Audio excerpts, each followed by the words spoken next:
Hi friends, நான் இன்றைக்கி வாழைப்பூ வச்சு சப்பாத்தி செய்ய போகிறேன். அதுக்கு பாதி வாழைப்பூவை இந்தமாரி வேக வச்சு எடுத்திருக்கேன். ஒரு 2 உருளைக்கிழங்கை இந்தமாதிரி வேக வச்சு எடுத்திருக்கேன். இப்போது அதுக்கு மசாலா அரைக்கிறதுக்காக இந்தமாதிரி 10 பல்லி பூண்டு போட்டுக்குங்க. இஞ்சி, காரத்துக்கு ஏற்ற மாதிரி பச்சை மிளகாய். இது முதல்ல குறப்பாக அரைச்சிக்கலாம். அரைச்சி எடுத்துகிட்டு வந்துட்டேன். இது கூடவே இந்த வாழைப்பூ போட்டுக்கலாம்.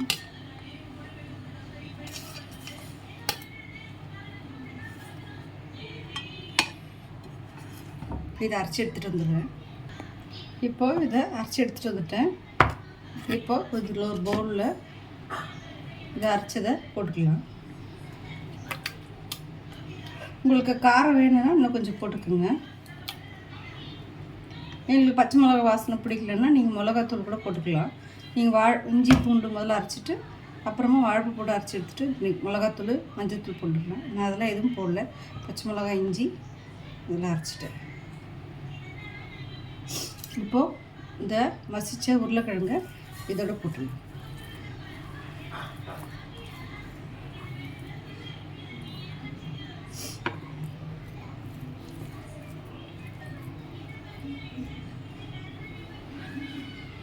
இன்னும் வாழைப்பூ வேக வச்சு இல்லைங்களா, அந்த தண்ணி இருக்குது, அதனால் பார்த்து உப்பு போட்டுக்குங்க. அப்படி உங்களுக்கு அது பிடிக்கலன்னா நீங்கள் உப்பு போட்டுட்டு மாவு போட்டுக்கலாம்.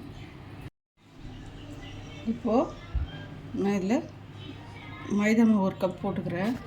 நான் 2 நான் அந்த இதில் தண்ணியில் உப்பு இருக்குது, வாழைப்பூ வேக வச்சு தண்ணி இருக்குது, அதில் உப்பு இருக்குது. இருந்தாலும் பத்திரம்ல கொஞ்சோண்டு ஒரு போட்டுக்குங்க. இப்போ கோதுமை மாவு 1 கப்பு போட்டுக்கலாம்.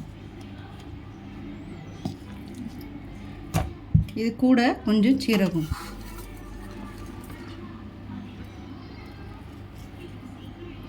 ஓமம் இருந்தால் ஓமம் போட்டுக்கோங்க. இப்போ என்கிட்ட ஓமம் இல்லை, அதனால்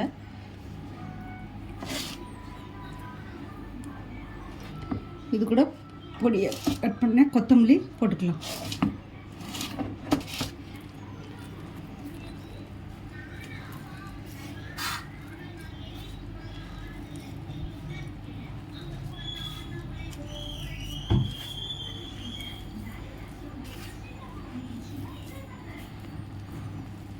இது கூட உங்களுக்கு இந்த வாசனை பிடிக்காதுன்னா மஞ்சத்தூள் கொஞ்சம் போட்டுக்கோங்க. நான் மஞ்சத்தூள் போடலை.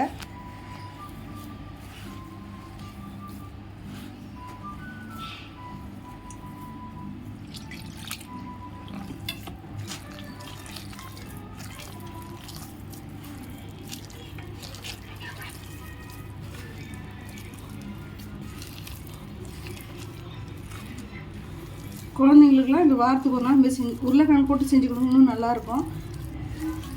அதுவும் இந்த மாதிரி கசப்பு இல்லாமல் இருக்கும். கொஞ்சம்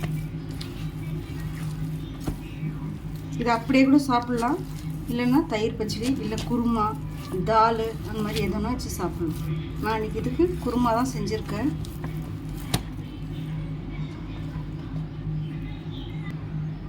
அந்த தண்ணியிலே கொஞ்சம் உப்பு இருக்குது, அது அவ்வளோ தண்ணி தேவைப்படாது, அதனால் கொஞ்சமாக உப்பு பார்த்து போட்டுக்குங்க.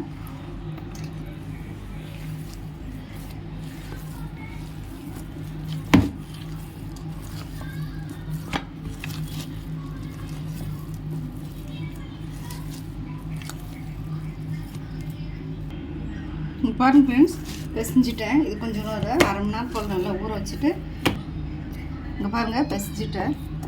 ஒரு 1/2 மணி நேரம் போல் இருக்கட்டும். அப்புறமா நான் உங்களுக்கு சப்பாத்தி பண்ணி காட்டுறேன். இதுமாதிரி ட்ரை பண்ணி பாருங்கள் ஃப்ரெண்ட்ஸ், நல்லாயிருக்கும்.